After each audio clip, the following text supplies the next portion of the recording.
Innal hamdalillah nahmaduhu wa nasta'inuhu wa nastaghfiruh wa na'udzu billahi min shururi anfusina wa min sayyiati a'malina. May yahdihillahu fala mudilla lahu wa may yudlil fala hadiya lahu. Asyhadu an la ilaha illallah wahdahu la syarika lahu wa asyhadu anna Muhammadan 'abduhu wa rasuluhu la nabiyya wa la rasula ba'dahu. قال الله تعالى في كتابه الكريم أعوذ بالله من الشيطان الرجيم بسم الله الرحمن الرحيم يا أيها الذين آمنوا اتقوا الله حق تقاته ولا تموتن إلا وأنتم مسلمون اللهم ارحمنا بالقرآن. Hadirin jamaah salat subuh rahimakumullah. Alhamdulillah, kita bersyukur dan memuji Allah Subhanahu wa taala atas berbagai nikmat yang Allah telah karuniakan kepada kita. Semoga nikmat yang Allah telah berikan kepada kita mampu untuk mensyukuri nikmat-nikmat tersebut, yaitu dengan berusaha kita mentaati Allah Subhanahu wa taala selaku zat yang telah memberikan nikmat kepada kita. Hadirin jamaah salat subuh rahimakumullah, kita akan melanjutkan kembali pertemuan kita Jumat yang lalu. Ya, kita masih membahas materi sirah salafus saleh dan baru sampai kepada perjalanan hidup daripada Khalifah Umar Ibn al-Khattab radhiyallahu anhu. Sepekan yang lalu sudah saya sampaikan Umar, nama beliau, nasab beliau dari silsilah Quraisynya, tahun masuk Islamnya beliau, kemudian bagaimana proses beliau sampai mendapat hidayah untuk menuju Islam. Dan ketika beliau sudah menjadi muslim, maka ketika itu kaum muslimin yang ada di Mekah sedikit tertolong dengan Islamnya Umar. Sehingga kata sahabat Abdullah bin Mas'ud radhiyallahu anhu, Islamnya Umar adalah kemenangan bagi agama Islam. Demi Allah, sebelumnya kami tidak pernah berani untuk sholat di depan Ka'bah kecuali setelah Islamnya Umar. Ya, jadi setelah Islamnya Umar barulah kaum muslimin itu berani menampakkan muka dan berani sholat di depan Ka'bah. Karena di depan Ka'bah itulah berkumpulnya, biasa tokoh-tokoh Quraisy berkumpul di depan Ka'bah. Nah, kita akan lanjutkan pertemuan ini dengan menyampaikan tentang keutamaan daripada Khalifah Umar Ibn Khattab yang diberi gelar Al-Faruq. Ya. Al-Faruq yaitu pembeda antara yang hak dan yang batil. Ya. Yang pertama, bahwa Umar bin Khattab radhiyallahu anhu ini termasuk salah satu di antara al-asyara al-mubashshirun bil jannah. 10 sahabat yang pasti dijamin untuk masuk surga. Rasulullah menyebut satu persatu. Ya, Abu Bakar fil jannah, Umar fil jannah, Utsman fil jannah, Ali fil jannah, Abdurrahman bin Auf fil jannah, dan sampai 10 orang itu disebut satu persatu. Ya. Dan setelah Rasulullah SAW menyebut Abu Bakar, Rasulullah menyebut Umar. Ya. Ini menunjukkan urut-urutan, ya, keutamaan. Ya. Jadi keutamaannya Abu Bakar ini setelah keutamaannya Umar. Keutamaannya Abu Bakar setelah keutamaannya Umar, ya, setelah keutamaannya sahabat Abu Bakar radhiyallahu anhu. Ya. Jadi 10 orang termasuk Umar di dalamnya. Umar pasti masuk surga. Kemudian Rasulullah SAW pernah bermimpi Ya, mimpi Rasulullah itu mimpi yang benar. Rasulullah bermimpi, di dalam mimpinya Rasulullah Sallallahu Alaihi Wasallam sedang berjalan-jalan di surganya Allah Subhanahu Wa Taala. Ketika Rasulullah sedang berjalan, Rasulullah melihat satu bangunan yang sangat indah, yang menakjubkan beliau. Ya. Satu istana putih yang luar biasa indahnya sehingga Rasulullah takjub. Ya, karena Rasulullah takjub, Rasulullah berdiri lama di depan istana itu. Nah, Rasulullah mendapati di depan istana itu ada seorang wanita yang sedang membersihkan istana, yang sedang merawat istana itu. Kemudian Rasulullah Sallallahu Alaihi Wasallam bertanya kepada wanita, istana putih ini milik siapa? Maka kata wanita yang akan menjadi pelayan dari istana itu, kata wanita ini, istana ini milik Umar ibn Khattab radhiyallahu anhu. Rasulullah saking takjubnya ingin Rasulullah masuk ke dalam istana putih itu, tetapi Rasulullah membatalkan. Ya, karena Rasulullah takut Umar cemburu. Takut Umar cemburu. Singkat cerita, setelah Rasulullah bertemu Umar, Rasulullah menceritakan, wahai Umar, saya bermimpi sedang berjalan-jalan di surga, saya melihat satu istana putih yang indah, sehingga saya takjub, saya berhenti di depan istana putih itu, dan saya mendapati seorang wanita yang ada di depan istana itu. Saya bertanya kepada wanita itu, milik siapa istana? Kata wanita ini, istana ini milik Umar bin Khattab radhiyallahu anhu. Saat itu aku ingin masuk ke dalam istana itu, wahai Umar. Tetapi aku ingat, ya, jangan sampai engkau cemburu ketika aku masuk ke dalam istana ini. Maka Umar mendengar cerita Rasulullah ini, Umar menangis. Ya Rasulullah, apakah aku akan cemburu kepadamu? Ya. Apakah aku akan cemburu kepadamu? Ya. Semua yang ada pada diriku ini adalah untuk engkau, wahai Rasulullah. Nah, dari kisah ini artinya Umar bin Khattab radhiyallahu anhu posisinya sudah pasti masuk surga, dan Rasulullah sudah melihat istana ini. Ya. Kemudian Rasulullah pernah juga bermimpi. Ya, sekali lagi mimpi Rasulullah itu benar. Rasulullah bermimpi sedang minum susu. Ya. Sedang minum susu. Kemudian susu yang diminum oleh Rasulullah ini terpancar ke seluruh tubuhnya sampai ke ujung-ujung jari Rasulullah Sallallahu Alaihi Wasallam. Sampai susu itu keluar dari jari-jari Rasulullah SAW. Ya. Dan ketika susu itu keluar dari jari Rasulullah SAW, Rasulullah menadahi dengan tempat susu yang keluar itu, kemudian diberikan kepada Umar. Ya, diberikan kepada Umar. Rasulullah bercerita ini di depan para sahabatnya. Sahabat bertanya, apa makna daripada mimpi ini, wahai Rasulullah? Makna mimpi ini adalah ilmu. Bahwa Rasulullah SAW itu menularkan ilmunya kepada Umar bin Khattab radhiyallahu anhu. Jadi Umar ini mewarisi ilmunya Rasulullah Sallallahu Alaihi Wasallam. Ya, masya Allah.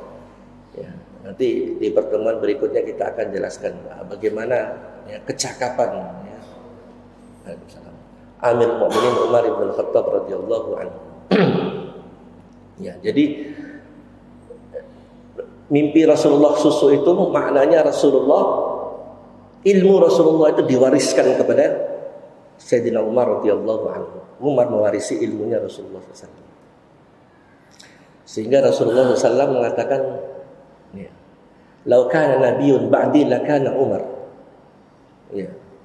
Andai kata ada nabi setelahku, pasti Umarlah orangnya. Andai kata ada nabi setelahku, pasti Umar orangnya. Ini Rasulullah memuji Umar ini. Nah, ini diantara keutamaan Sayyidina Umar radhiyallahu anhu. Kemudian diantara keutamaan Umar radhiyallahu anhu bahwa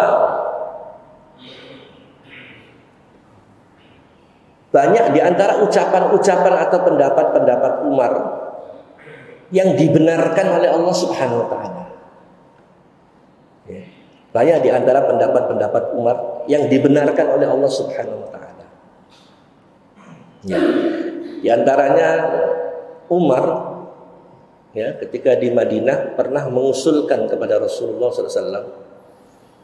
Ya, Rasulullah kadang-kadang mengundang para sahabatnya untuk makan di rumah Rasulullah SAW. Nah, kadang-kadang para sahabat setelah makan itu nggak langsung pulang. Duduk-duduk, ngobrol-ngobrol di rumah Rasulullah SAW. Nah, Umar mengusulkan kepada Rasulullah SAW. Ya Rasulullah, bagaimana kalau seandainya istri-istrimu itu berhijab di hadapan para sahabat? Artinya para sahabat ini tidak melihat langsung istri Rasulullah SAW. Ini awal-awal Islam ya, di Madinah. Untuk menjaga kehormatan istri Nabi. Bagaimana kalau istri-istrimu itu berhijab daripada penglihatan para sahabat-sahabat? Maka Rasulullah diam. Ya. Sehingga turunlah ayat surat Al-Ahzab ayat 54. Ya. Wa idza sa'altumuhunna mata'an fas'aluhunna min wara'il hijab. Dzalika azharu liqulubikum wa qulubihin. Ya. Lantaran usulnya Umar ini, Rasulullah tidak menjawab, tapi Allah yang menjawab. Ya. Apabila kalian mempunyai hajat keinginan kepada istri-istri Nabi, maka sampaikan melalui balik hijab. Persis dengan usulnya Umar. Coba bayangkan. Ya. Langsung dibenarkan oleh Allah Subhanahu wa Ta'ala. Ya. Dan sejak saat itu istri-istri Nabi itu berhijab, ya, terhadap para sahabat-sahabat Rasulullah. Ini sahabatnya orang-orang pilihan, tapi sebegitulah ya Islam itu menjaga ya melalui lisannya Umar, ya, menjaga kesucian daripada istri-istri Nabi. Menjaga kesucian daripada istri-istri Nabi. Ya. Sehingga di belakang hari ketika Rasulullah SAW wafat, istri beliau yang Aisyah ini umurnya masih muda, baru 20 tahun lebih. Ya, 20 tahun lebih. Banyak di antara para sahabat bertanya kepada Ibunda Aisyah radhiyallahu anha tentang berbagai masalah dalam Islam. Sampai-sampai banyak sahabat juga yang mendatangi Aisyah bertanya hal-hal yang hanya istri Nabi yang tahu. Dan itu memang layak untuk ditanyakan. Termasuk bagaimana cara Rasulullah SAW itu mandi junub. Ya. Kita lihat hadisnya. Ada yang diriwayatkan oleh Aisyah, ada yang diriwayatkan oleh istrinya bernama Maimunah. Ya. Karena istri-istri Nabi inilah paling tahu. Ya.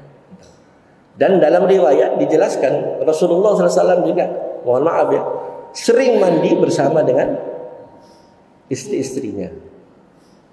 Ya, ini bukan tabu, tapi memang Nabi melakukan itu. Nah, jadi istri Nabi itu paling tahu. Maka sahabat-sahabat bahkan anak para sahabat yang ketika Rasul hidup mereka masih kecil-kecil, setelah Rasulullah wafat banyak bertanya kepada Aisyah, dan Aisyah menjawab pertanyaan mereka ini min wara'il hijab, ya, dari belakang hijab. Nah, inilah dasar, ya, adanya hijab. Gitu. Nah, maka jangan juga disalahkan kalau ada orang berhijab. Lama ada pengajian, terus dihijab. Ya ada dasarnya. Ya, dasarnya ya ini. Ya, untuk menjaga kehormatan istri Nabi. Artinya untuk menjaga kehormatan wanita-wanita muslimah. Ya, itu yang pertama. Kemudian dalam masalah tawanan perang Badar. Ya. Dalam masalah tawanan perang Badar. Saat itu ada 70 orang daripada musyrikin Quraisy, ya, yang tertawan oleh kaum muslimin di dalam perang Badar. Kemudian Rasulullah memanggil sahabat Abu Bakar radhiyallahu anhu. Bagaimana pendapatmu tentang tawanan ini? Ya, maka sahabat Abu Bakar mengutarakan pendapatnya. Kalau menurutku wahai Rasulullah, sebaiknya tawanan-tawanan ini kita bebaskan, tetapi mereka harus bayar tebusan. Ya. Jadi dibebaskan dengan syarat mereka menebus dirinya. Ya. Tapi Umar tidak. Bagaimana pendapatmu Umar? Kata Umar, kalau pendapat saya, bunuh Rasulullah. Pendapat saya, bunuh semuanya. Abu Bakar tidak setuju. Ya Rasulullah, mereka yang kita tawan ini kerabat kita, keluarga-keluarga dekat kita. Ada yang abang dengan adik, ada yang sepupu, ada yang bapak dengan anak. Ya, nah Rasulullah rupanya lebih cenderung kepada pendapatnya Abu Bakar. Hanya pendapat Abu Bakar ini yang diikuti. Artinya para tawanan itu dibebaskan setelah mereka membayar tebusan. Besok hari Umar bin Khattab radhiyallahu anhu mengunjungi Rasulullah di dalam kemahnya, tendanya. Rasulullah melihat Abu Bakar bersama Rasulullah sedang menangis. Iya. Sehingga Umar melihat Rasulullah dan Abu Bakar menangis, Umar mendadak kaget. Apa yang membuat engkau ya Rasulullah dan Abu Bakar menangis? Tapi Rasulullah tidak menjawab. Beritahukan wahai Rasulullah. Ya. Sehingga ketika saya tahu, saya juga bisa ikut menangis. Coba lihat sahabat ini ya. Beritahu wahai Rasulullah. Maka kata Rasulullah SAW, hampir saja Allah akan menurunkan azab kepada kita. Hampir saja Allah akan menurunkan azab kepada kita lantaran kesalahan kita. Dalam masalah apa ya Rasulullah? Dalam masalah menyikapi tawanan Badar. Karena barusan Allah menurunkan teguran. Surat Al-Anfal ayat 67. Maka li nabiyyin an yakuna lahu asra hatta yuskhina fil ardh. Turiduna aradad dunya wallahu yuridul akhirah wallahu azizun hakim. Tidak pantas kata Allah. Ya, jadi ayat turun. Ayat ini turun menegur Rasulullah dan Abu Bakar. Tidak pantas bagi Nabi, ya, mereka menerima tebusan dari tawanan-tawanan yang mereka miliki sebelum mereka mengalahkan mereka di muka bumi. Tidak pantas. Maknanya apa? Perang Badar ini perang yang pertama di dalam Islam. Ya. Maknanya apa? Beri pelajaran kepada kaum musyrikin itu. Jadi ayat yang turun Al-Anfal 67 itu tidak pantas ya bagi Nabi untuk menawan musuh-musuhnya dengan menerima tebusan. Ya, kemudian dibebaskan. Itu enggak pantas kata Allah. Sebelum mereka dikalahkan di muka bumi. Maksudnya apa? Dibinasakan. Karena perang Badar itu awal, perang yang pertama. Itu. Ya. Yuriduna 'aradad dunya wallahu yuridul akhirah. Kamu menghendaki kehidupan dunia, sedangkan Allah menginginkan pahala di akhirat. Wallahu azizun hakim. Allah Maha perkasa lagi Maha bijaksana. Jadi ayat ini turun menegur Rasulullah dan Abu Bakar dan membenarkan Umar. Coba lihat, Masya Allah. Jadi ini ucapan-ucapan Umar yang langsung dibenarkan oleh Allah. Ya, itu dalam masalah tawanan Badar. Kemudian banyak ya, tapi saya sebutkan beberapa saja. Kemudian dalam masalah Rasulullah Shallallahu Alaihi Wasallam menyolatkan tokoh munafikin yang ada di Madinah, Abdullah bin Ubay bin Salul. Ini tokoh munafik. Abdullah bin Ubay dan teman-temannya saat itu memang aslinya kafir. Jadi masuk Islam itu hanya pura-pura saja. Tujuannya apa? Menghancurkan Islam dari dalam. Ini munafikin haqqo. Ya, munafik yang sebenar-benarnya. Ya, jadi iman itu nggak ada di hatinya. Aslinya kafir. Masuk Islam hanya untuk pura-pura saja, untuk menghancurkan Islam dari dalam. Itu. Banyak ulah mereka ketika di Madinah, ya, untuk dalam rangka melemahkan Islam. Nah, ketika Abdullah bin Ubay wafat, Rasulullah dan para sahabatnya ingin menyolatkan Abdullah bin Ubay. Umar kemudian maju ke depan memegang Rasulullah. Ya Rasulullah, jangan disolatkan. Jangan disolatkan. Tapi Rasulullah keberatan Umar melarang itu. Nah, Umar mengingatkan ayat istaghfir lahu aw la tastaghfir lahu. Ya. In tastaghfir lahu 70 marrah fala yughfar lahu. Kamu memohonkan ampunan atau tidak, ya sama saja. Dan seandainya engkau mohonkan ampunan kepada mereka, ya 70 kali, fala yaghfirallahu lahum. Allah tidak akan mengampuni mereka.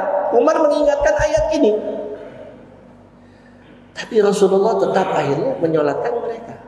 Karena Rasulullah apa? Melihat zahirnya daripada Abdullah bin Ubay bin Salul. Melihat zahirnya. Zahirnya Islam.